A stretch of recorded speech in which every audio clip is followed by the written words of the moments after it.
बहुत दिनों बाद अच्छी गहरी नींद आई। सोकर उठ जाने पर हॉस्पिटल में हूँ, यह ध्यान में आने के लिए कुछ क्षण लगे। बेल बजने पर रूम से नर्स आई और बोली, गुड इवनिंग सर। कोई मिलने आया था क्या? नहीं, नर्स ने कहा। बहुत देर सोया था इसलिए पूछा। मोबाइल पर एक भी मिस कॉल या मैसेज नहीं था। अभी कैसा लग रहा है? नर्स बोली। प्रचंड बोर हो गया हूँ। 3 दिन में यह प्यून अंकल को छोड़कर दूसरा कोई भी मिलने नहीं आया। सबके सब इतना भी क्या बिज़ी होंगे। अपना कोई हॉस्पिटल में कोई चिंता है कि नहीं? नर्स बोली। पर मैंने कुछ जवाब नहीं दिया। उसे सॉरी, मैं ज़रा ज़्यादा ही बोल गई। नर्स बोली, जो सच है वही तो बोल रही हो आप।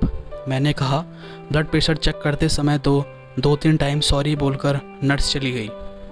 वैसे नर्स का बोलना मन को लगा। 2 शब्द बोलने के लिए नज़दीकी कोई नहीं था, प्यार से बोलने वाला कोई नहीं था। बहुत बुरा लगता था। एकदम से रोना आ गया। मन भर आने के बाद शर्ट की स्लीव से आंखें पोंछी। सर में विचारों का पंखा ज़ोरों से घूमने लगा। अस्वस्थता बढ़ी। आज मुझे किसी चीज़ की कमी नहीं थी। बंगला, फार्म हाउस, 3 गाड़ियाँ, बहुत सारा बैंक बैलेंस, सोशल स्टेटस सब है, तब भी मन शांत नहीं। किसी की तो कमी हो रही थी। हर कोई स्वार्थी होता है। मैं काफ़ी होशियार, चालाक, बुद्धि, लेकिन दुराग्रही स्वभाव की वजह से कभी भी पसंद नहीं आता था किसी को। मुंहफट था, इसी वजह से ज़्यादा दोस्त नहीं थे, और जो थे भी वह भी दूर चले गए। पत्नी को भी दोस्त नहीं बनने दिया, उससे हमेशा अंतर पर रखा। सांसारिक और शिशु की गृहस्थी होते हुए भी हमारे में दूरियां हमेशा थी। पैसों की वजह से बुढ़ापे में माँ पापा के मन को भी दुखाया। बड़े भाई को फंसाकर सारी संपत्ति खुद के नाम पर कर ली। इतना सब कुछ होने के बाद क्या मिला? ज़्यादा पैसों के साथ विकृत समाधान और कांटे जैसा चुभने वाला अकेलापन। यह सब विचार कर कि मेरा सिर घूम रहा था। खुद पर बहुत गुस्सा आ रहा था। मल हल्का करने की इच्छा हो रही थी। पत्नी को फ़ोन किया, पर डिस्टर्ब मत करो और कुछ चाहिए होगा तो मैसेज कर देना, ऐसा बोलकर उसने फ़ोन काट दिया। जवानी के दिनों में भी साथ नहीं रहने वाले बेटे से बोलने का तो सवाल ही नहीं उठता। फ़ोन नंबर देखते समय भैया का फ़ोन नंबर पर नज़र रुकी। वापस यादों की भीड़। भैया का नंबर डायल किया पर तुरंत कट कर दिया। वजह हमारे बीच का ना बोलना। 3 साल पहले हमारा बहुत बड़ा झगड़ा हो गया था। उसके बाद बड़प्पन दिखाकर भैया ने सब कुछ भूलना चाहा, पर मेरा ईगो बीच में आ गया। मेरी इसलिए अब मुंह खोलने की हिम्मत नहीं हो रही थी। तब भी बोलने का मन हो रहा था। बाद में हिम्मत कर के नंबर डायल किया और आंखें बंद कर ली। फ़ोन उठाने के बाद भैया की आवाज़ आई, भैया मैं बोल रहा हूँ। अभी तक नंबर डिलीट किया नहीं क्या तूने? छोड़, कैसा है तू? फ़ोन क्यों किया? तभी मैं भैया को बोला, आपका गुस्सा समझ सकता हूँ भैया, बहुत गलत बर्ताव किया मैंने आपके साथ। मीठी मीठी बातें करके फंसाया आपको। मन में जो भी था वह सब धार धार बोलने लगा। तभी भैया बोले, मुद्दे की बात बोल, गड़े मुर्दे मत उखाड़। हमारे बीच अब सब कुछ भी नहीं बचा। भैया ऐसा मत बोलो, मैं तो सिर्फ बोल रहा हूँ।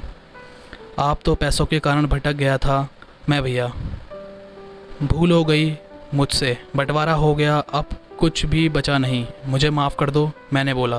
पर भैया की तरफ से कुछ भी जवाब नहीं आया। मैं सुन रहा हूँ, बोल, क्या काम था? मुझसे पहाड़ जितनी भूल हो गई है भैया। मुझे कहा ना, मुद्दे की बात बोल, जो हुआ वह सब भूल जाओ भैया। ठीक है भैया, बेमत से बोले, पर मैं बहुत ज़्यादा भावुक हो गया। तभी भैया बोले, तुम्हारा हो गया होगा तो मैं फ़ोन रखता हूँ। आज तो स्पष्ट रूप से बोल रहा हूँ, क्या हुआ?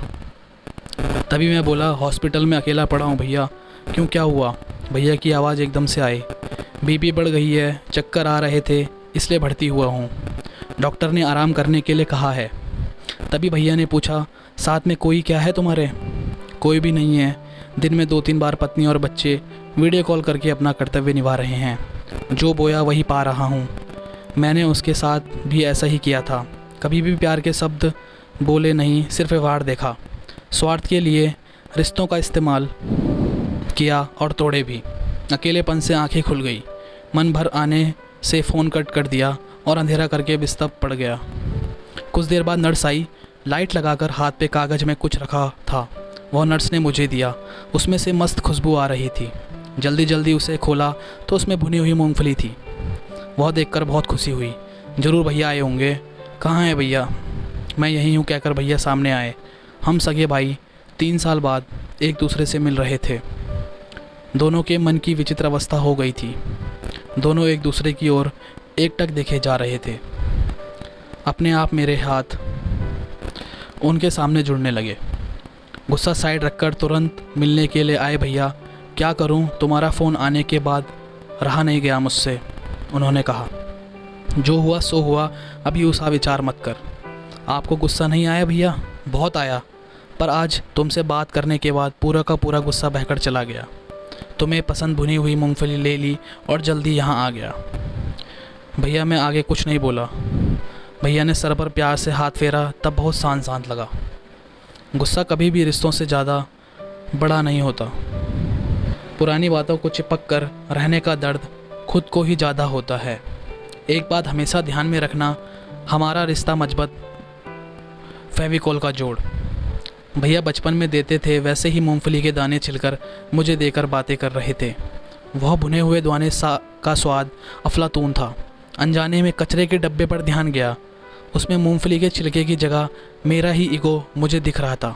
वीडियो अच्छे लगे तो वीडियो को लाइक और चैनल को सब्सक्राइब करना ना भूलें। Thank you so much.